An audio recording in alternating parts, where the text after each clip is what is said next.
Hello, everyone, and welcome to episode 15 of the Written Page podcast. This is the second part of a two-part conversation with author Donald Clarke. In part one, we talked about his biography of Billie Holiday and some of his excellent books about popular music. And now, in part two, we will discuss the life, times, career, and music of Frank Sinatra. And to start the conversation, I go back to the time many years ago when I came across his book about Frank Sinatra, All or Nothing at All, A Life of Frank Sinatra, in a bookstore in Paris, France. Well, let's take a trip back about 22 years, Donald, and about 1999. I had been studying French for almost 10 years at that point, and I got a scholarship to take a summer course at the Alliance Française, French Alliance in Paris. And I spent a month in Paris, and I was about 17, 18 years old or something like that. And I walked into that famous bookstore, Shakespeare and Company. And it was there that I found this book that I have in my hand right now, which is called All or Nothing at All, A Life of Frank Sinatra. And I had been listening to Frank Sinatra for several years at that point. I had a lot of his records and CDs, and I was fascinated by his voice and his sound, the different records that he made over the years. And I had read a couple of biographies in Spanish translation of Frank Sinatra. But this book, All or Nothing at All, A Life of Frank Sinatra, really made a huge impact on me because, Donald, you tried to understand Sinatra's life and his music and his career within the social and historical context. And you talk a lot about the music, you talk a lot about the history, you relate his life to his moment in time, and also his music to its moment in time. And that's what I found really meaningful about this book, which has led me to say to whoever wants to hear me say this, that this really to me is the best single volume biography of Frank Sinatra that I have ever read. What was your intention in writing this book? What did you want to do with the life and the music of Frank Sinatra when you wrote All or Nothing at All? A life, and I think a life is very important. It's not the life, it's a life of Frank Sinatra. My formative influence with regard to Sinatra was I was 12 or 13 years old, standing around in an ice cream parlor in Lake Geneva, Wisconsin, and there was a radio on, and his new record came on. I've got The World on a String, with a slow introduction, and all of a sudden, pow, the swing starts, and I knew who Frank Sinatra was. He was somebody my mother liked, and the press didn't. He was always in some kind of trouble. He was controversial. But when I heard him singing that he had the world on a string, I knew that he really did have the world on a string.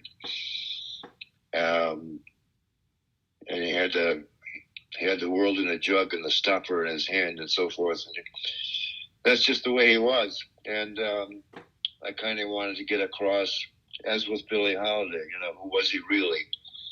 And I think as a friend of mine who reviewed the book on the internet said that one of the most valuable threads in the book is the way Sinatra, while he was singing all these wonderful songs and singing them so very well, that was one part of him. If he hadn't been such a good singer, we never would have heard of him. He would have ended up a plumbing contractor in New Jersey or something. In his personal life and in his politics, he went with the current.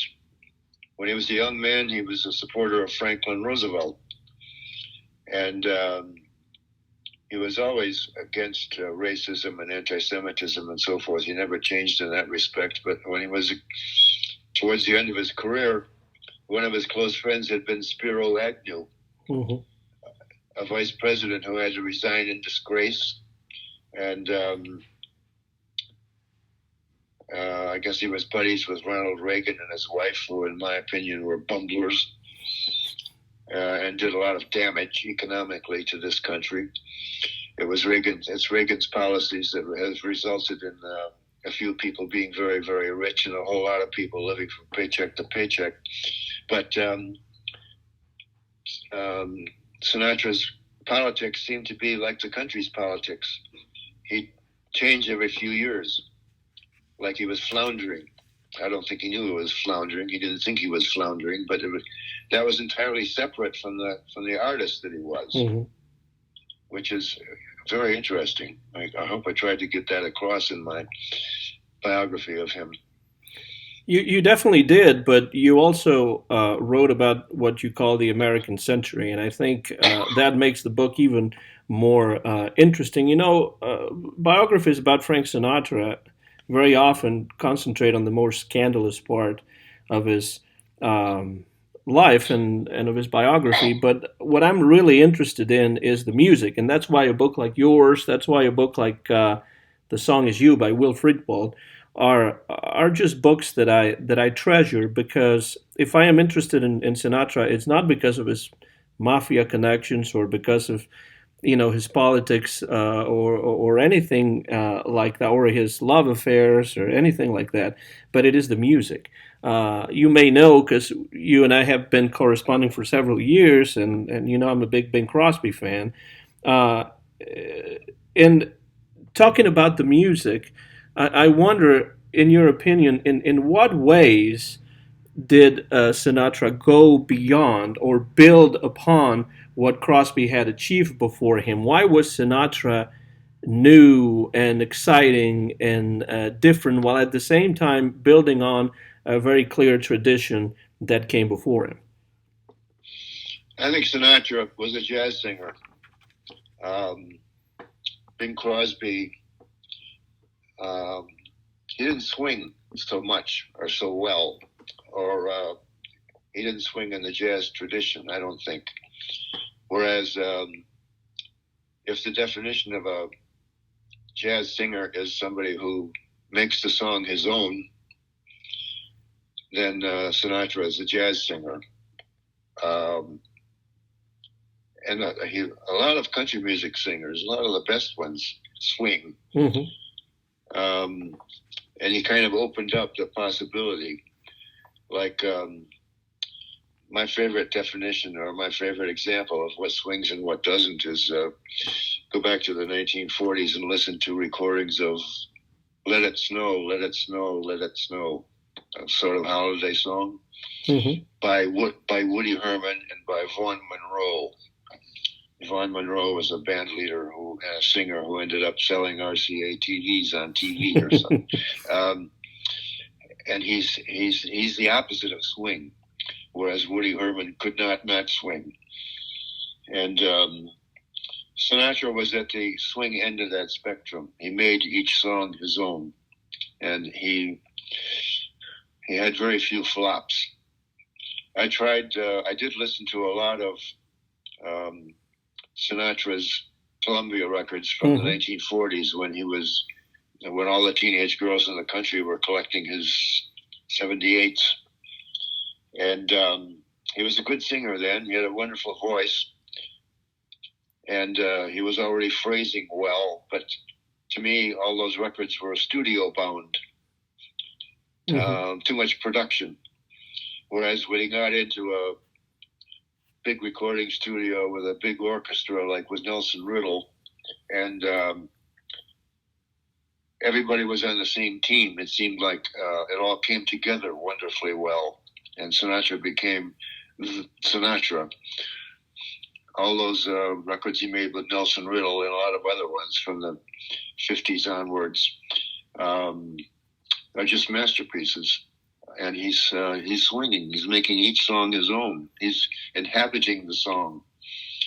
I wrote in that book, the one, thank you for the wonderful compliments, by the way.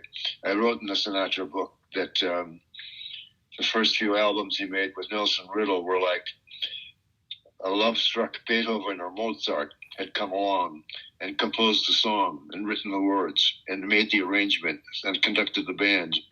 It was just all of a piece. True masterpieces. That's what masterpieces are, I think, when it all comes together.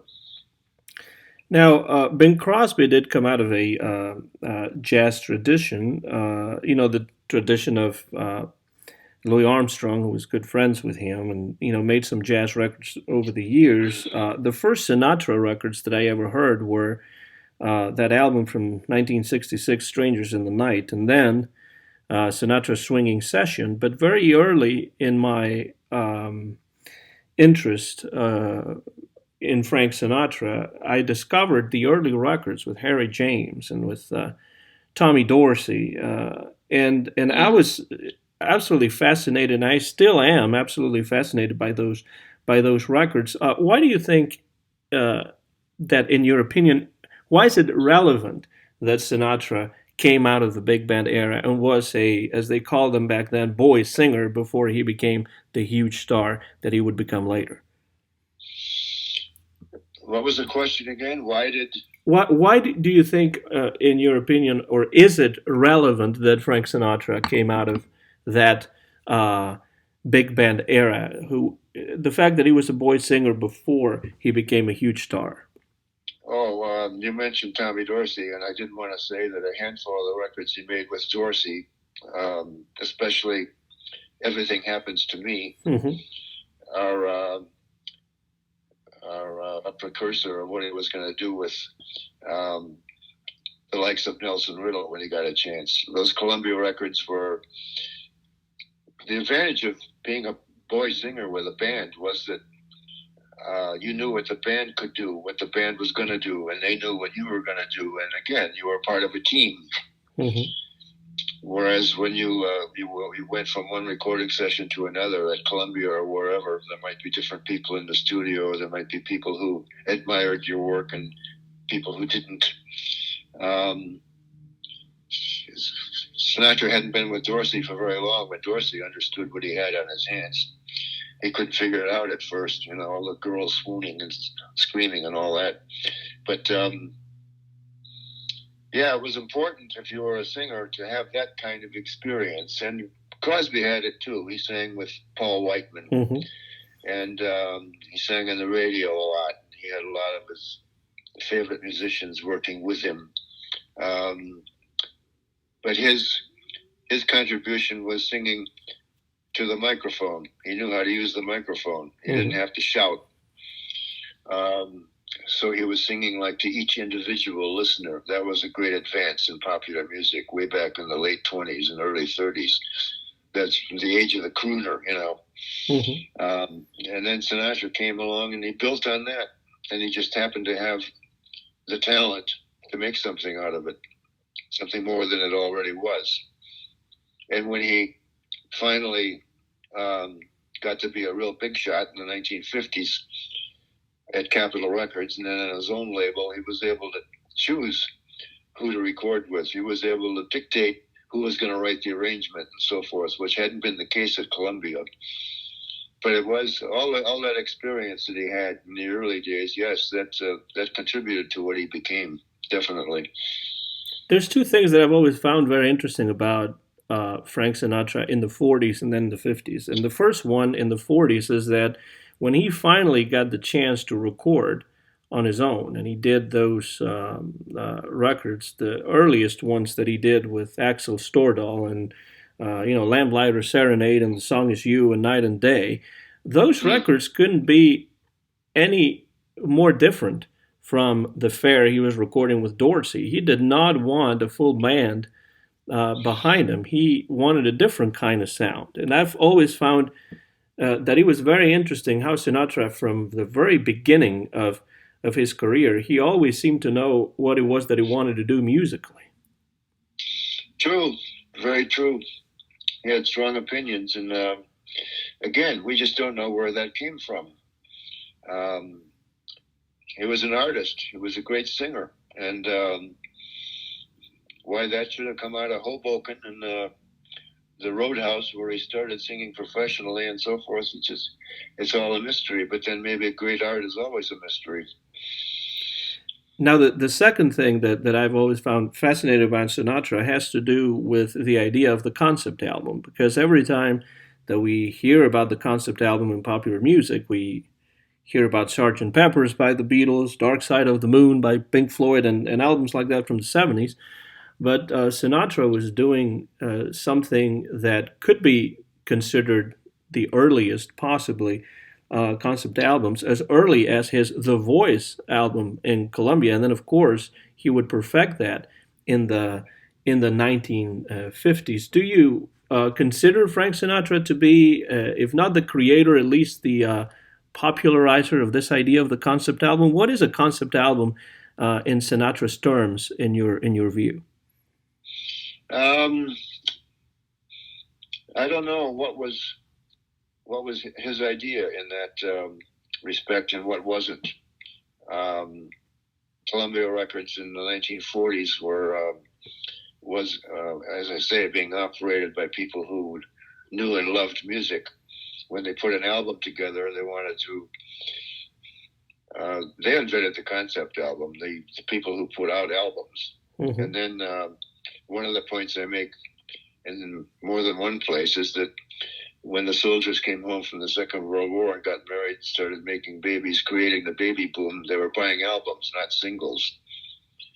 And that was a big change in the record business and the music business. And the album, in a sense, had to be a concept album, otherwise nobody would buy it.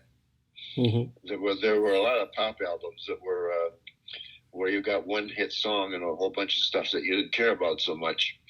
But Sinatra and the people who were selling his albums as well, they all understood that they didn't want to put out that kind of album. They wanted an album that held together. Mm-hmm. So, yeah, he was definitely one of the originators of that. I don't know whether it was his idea or the record companies, but then the quality of the songs he was singing. There were songs that became standards because he kept singing them, mm-hmm. because he liked them. And he had that power to turn a song into a standard. And so albums like The Voice were like that. All the songs were quality songs. There wasn't any junk. And then some of the albums on Capitol, like Only the Lonely, mm-hmm. and Come Swing With Me and all that kind of thing. You know, they were concept albums in a way. They all were, because they were... One album would be all love songs, and the next album would be all swingers.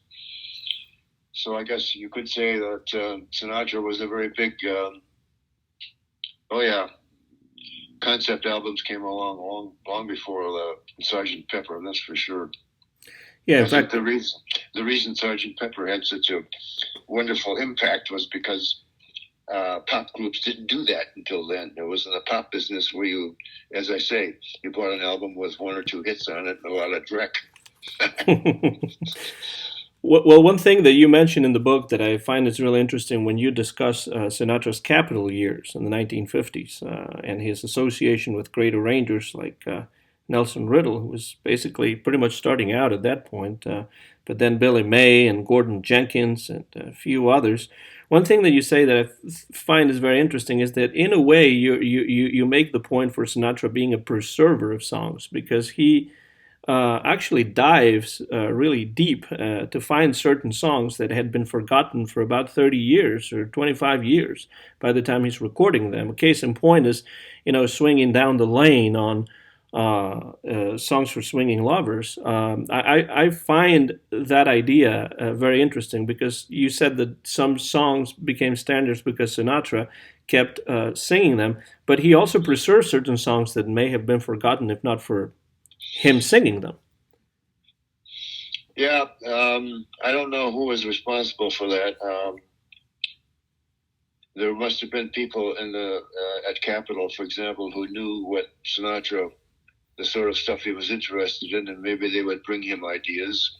You mentioned Will Friedwald's book, The Song Is You, mm-hmm. where he concentrates on the recording session, the actual details of almost every recording session, who was there and who the arrangers were, and all that. Maybe there's more I read that book years and years ago, and it's a wonderful book, and I've got it right in front of me here. But maybe Will says something about that, like here and there. He probably does say something about how the songs got chosen. And Swinging Down the Lane, as you say, for example, that song was already 30 years old or more before Sinatra recorded it. I don't know how those things came up, but Sinatra certainly had something to say about it. If he didn't like a song, he wasn't going to record it at all. At least in those early Capitol years, because there seems to be a big disconnect between or difference at least between the songs that he would put on these concept albums like "Wee Small Hours," "Only the Lonely," "Where Are You," "Close to You," etc. "Close to You" is a personal favorite actually. And not as well known as some of the others. The songs that he would put on those albums, and then the songs that he would record for the singles market. Yeah, well, you mentioned "Strangers in the Night." That was one of the low points of Sinatra's career, as far as I'm concerned. You mean the whole album, or just that song? That song, mm-hmm. Because it was and I guess it was a hit single, but I didn't like it, never will. It wasn't his type of material, really. And then there's Something Stupid. Mm-hmm. And what's the one he did with his daughter, Nancy? That's Something Stupid, I think. Yeah.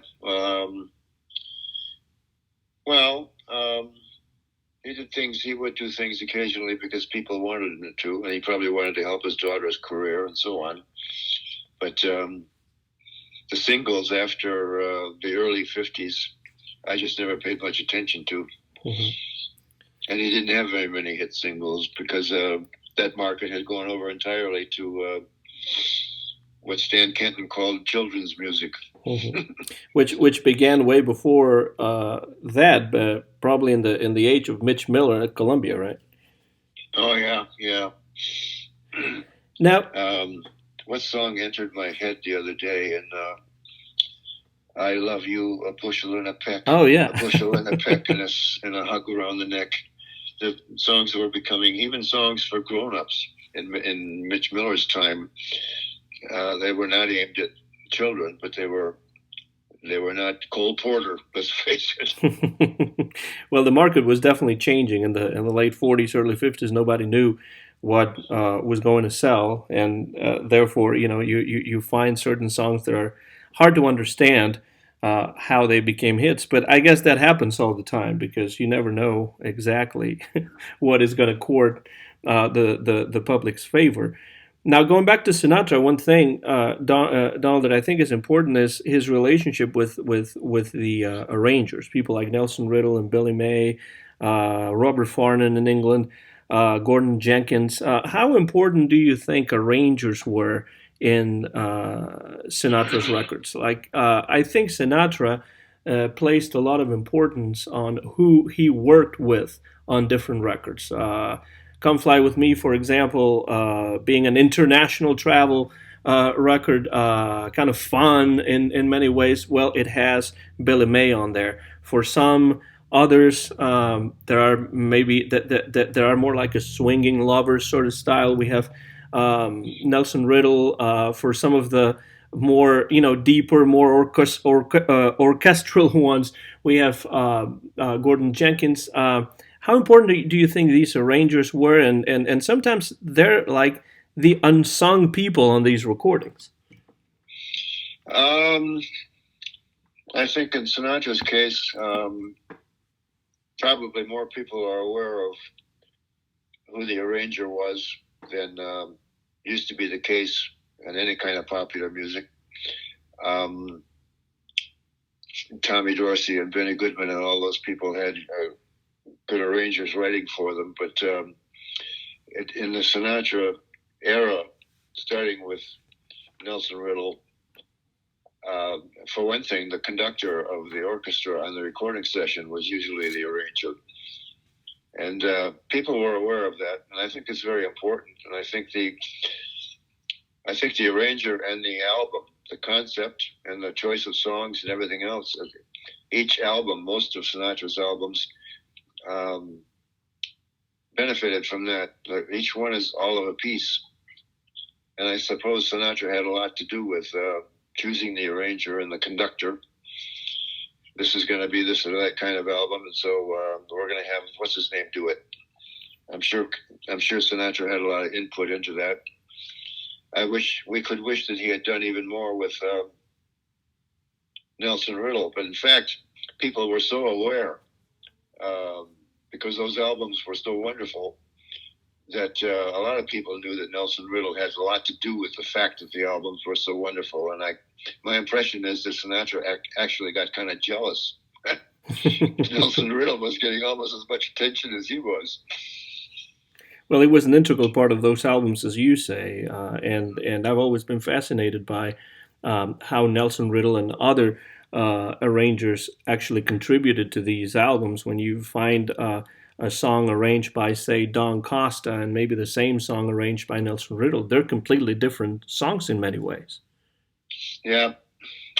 I guess Don Costa was, I haven't listened to some of those records for quite a while, but Don Costa was almost more of a pop arranger, wasn't he? I don't know. Mm-hmm. In fact, yeah, I think he had something to do with pop music in general. Wasn't he part of a record label that had a lot of typical pop hits in that era? I'm not sure. I shouldn't be talking about that.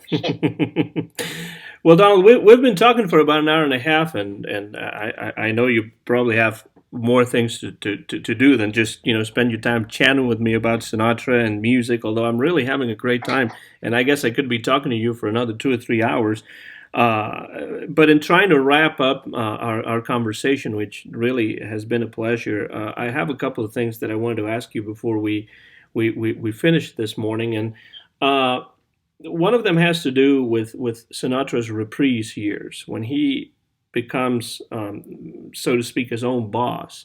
I've always had the feeling that Sinatra's records from the 60s, 70s, and early 80s were not as consistent in many ways as some of the earlier ones that he made. I don't know if you have that same view about that later era of his career, or how do you evaluate Sinatra's reprise years when he actually supposedly had more artistic control on his records, but as you mentioned before, some of those records are maybe not as of as consistently high a quality as the Capitol era, which seems to be universally praised by critics. Of course, there's exceptions to this, but how do you evaluate that later era in Sinatra's recording career? Well, the whole ethos, the whole thing that drove Sinatra, the whole thing that he was such a big part of, was winding down. Nobody was writing the kind of songs. Very few people were writing the kind of songs that Sinatra wanted to record. In fact, there were people writing good songs, but Sinatra wasn't recording them. He would go back and keep digging around in the past. And I don't have any of the names right on the tip of my tongue, but there were good songwriters, but they weren't having big hit songs. They were writing album songs. They were writing songs for Broadway, maybe. I wish I could think of the names, but I can't right now. And the whole, then not only the Beatles and the Rolling Stones and the rest of them, they changed a lot. A lot of young people weren't listening to Sinatra at all. And a lot of his older fans were not buying so many records anymore. And there were just all kinds of things entering into it. Sinatra, like Duke Ellington and a few other people, would have liked to have hit records, singles, because that's where they came from. They liked hearing themselves on the radio and so on. And all that had a lot to do with it. The era was winding down, and that's part of the fall of popular music. And then Sinatra also wanted to make money, and he signed up people like his buddy Dean Martin, and he managed to make records with Duke Ellington and other people that came out on Reprise. Count Basie. And Count Basie, yes. And some people like that stuff, and some people think it isn't very good. A lot of I seem to remember reading that one of Ellington's albums on Reprise was not arranged by Ellington or by Billy Strayhorn, but by somebody else. And so the band didn't care about it as much as they should have. Are there any particular Sinatra records that come to mind when you think of Sinatra? How many? Are there any in particular that when you think of Sinatra, you think of this specific record? Because I feel like every person interested in Sinatra, like I am, when you think of him, there's certain records that just spring to mind. Is that the case with you, or maybe not? I would like to, the first two or three 10-inch LPs with Nelson Riddle that were then recycled into 12-inch LPs. But you just mentioned a song a few minutes ago called "Where Are You?" Mm-hmm. That's such a beautiful song. The Jack Teagarden's recording of that just melts me into a puddle. As soon as we're done here, I'm going to go and find that song by Sinatra and play it and hear what he does with it, because I don't remember. I got too many records and too many CDs, and it's been too long since I've spent a lot of time listening to Sinatra. But I got to hear what he does with that. And then the wonderful stuff he did with Jobim. Mm-hmm. By the way, speaking of Reprise, somebody wrote something on Facebook today, maybe it was Michael Gilmore, about One Note Samba. Mm-hmm. And Gene Lee's mentioning not One Note Samba, but Gene Lee's wrote some English language lyrics for Jobim songs, and I got to go listen to all that again. But Gilmore, or whoever it was writing about what a masterpiece Sinatra's recording of One Note Samba is. So there are a lot of things that, but mainly, forever I will keep going back to the mid-50s and the Nelson Riddle albums. Those are the center of Sinatra as far as I'm concerned. I agree with you on that, absolutely. And since you mentioned the Jobim album, that one is also one of my all-time favorite Sinatra albums, which prompts the question, why do you think Sinatra was so in tune with the music of Jobim, coming all the way from Brazil? Why was he so much in tune with bossa nova, which some people believe to be one of the best things? I think you yourself wrote in the book that is one of the best things. Bossa nova was one of the best things that happened to jazz and pop music in the 60s. Yeah, well, Sinatra was always about phrasing and making a song his own.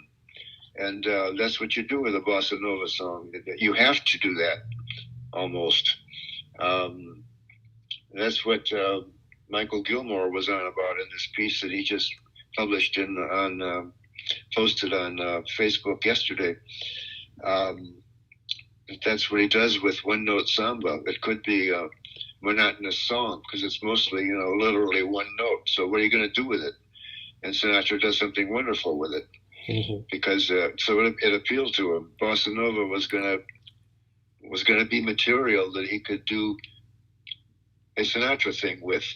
That's the only way I know how to describe it. Absolutely, and that song you mentioned before, "Where Are You?" I remember listening to a version by David Allen.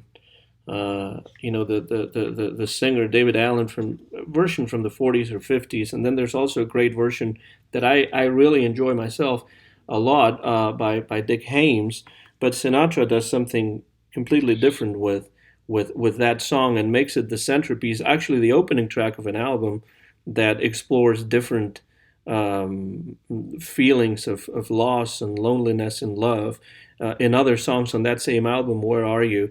Some of them better known than others, but that album has songs like "Lonely Town" in it, and it's got songs like "Maybe You'll Be There," which is one of those great songs that sometimes we forget, but Sinatra did it, and in a way preserved it by doing it. So before I let you go and go check out those records that you say that you want to go back and listen to again, including "Where Are You" by Sinatra, let me read the last paragraph of your Sinatra book. I have in my hand here, "All or Nothing at All, A Life of Frank Sinatra," because I think it really sums up what you're trying to do in this book. You wrote at the very end of that book, Gene Lees, where there you go, there he is, Gene Lees, who wrote wonderful books about music and also the lyrics to songs like, I believe, "Quiet Nights of Quiet Stars" and other ones written by Jobim. Gene Lees has written that Sinatra could hire people to do everything for him except sing. He did that for us. His career is over, but what we have left of Frank Sinatra, the recordings, is the best part. The rest is the echo of our times. That's a wonderful way to finish the book because of two things. One, you put the emphasis on the recordings, on the music, on what will be left, on what people will remember of Frank Sinatra, most of all, on the reason why Sinatra really is interesting to people like me and many people around the world. And the rest is the echo of our time. So, as a final question, I want to ask you, Donald, uh, in what ways or how much, in your opinion, is Frank Sinatra a reflection of the 20th century in America?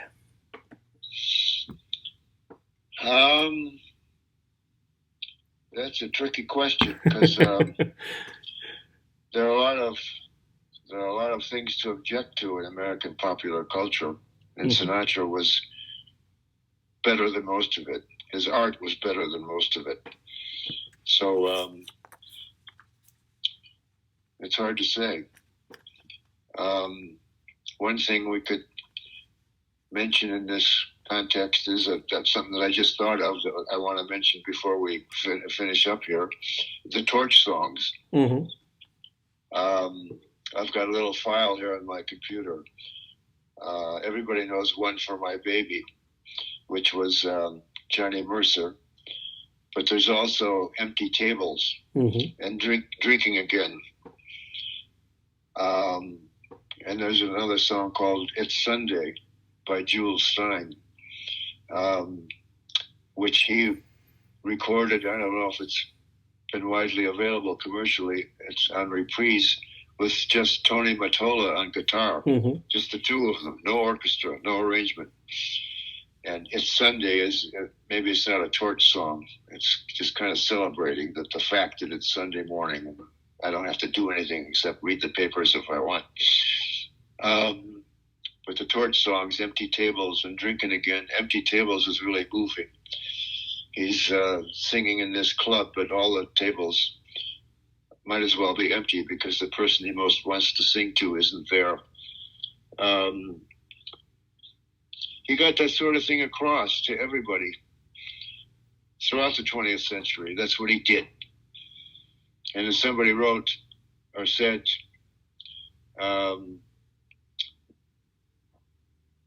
when Sinatra dies, throw away your calendars. The 20th century is over. And that was the case. Music has changed utterly. Songwriting has changed utterly. And we have the echo of who we were, who our parents were in Sinatra's records. And we'll always have them. And that's an important thing.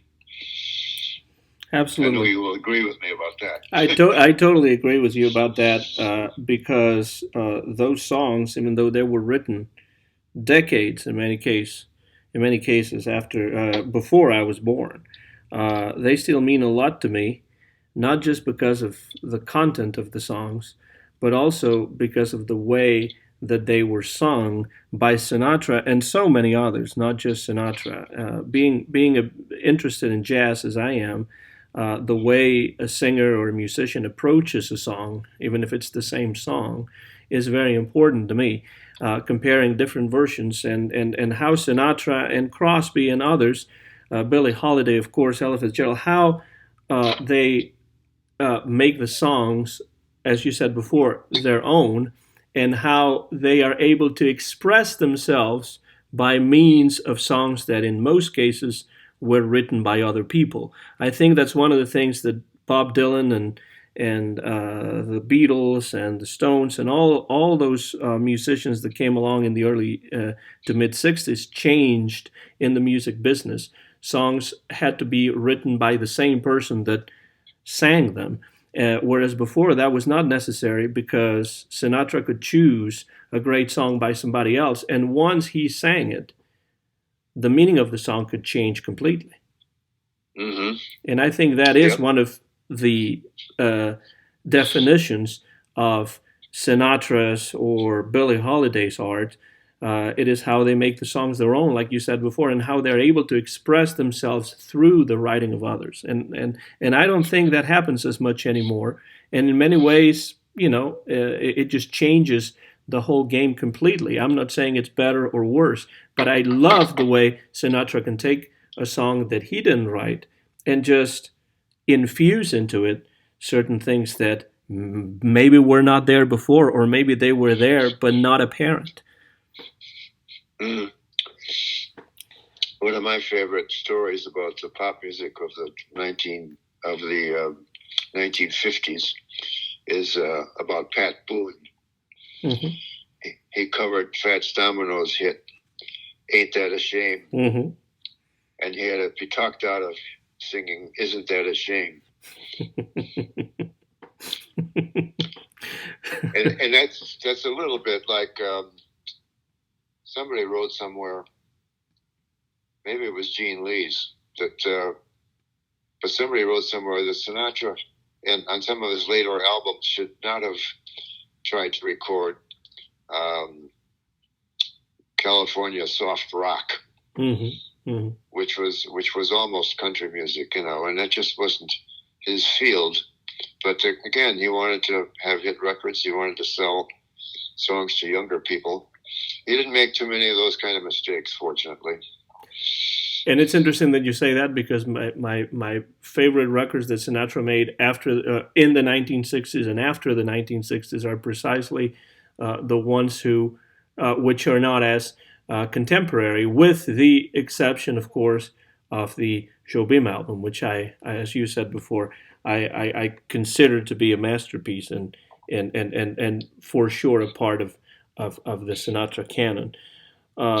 Donald, it really has been a pleasure to get a chance to talk to you. I've been wanting to do this for years, maybe even decades, and it's been a pleasure to know you all these years in writing and being able to correspond with you. But I can't tell you what a thrill it has been for me to spend almost 2 hours chatting with you about this music that, despite the fact that I was born in one part of the world, you were born in another part of the world, and several decades apart, this music really brings us together. And I think that's the wonder of it. So I want to thank you for your time, Donald, and also I want to thank you for your work. And I want to tell everybody out there that may be listening to go out and find these books, because they have really meant a lot to me. They mean a lot to me. They will always be with me. I know that for a fact.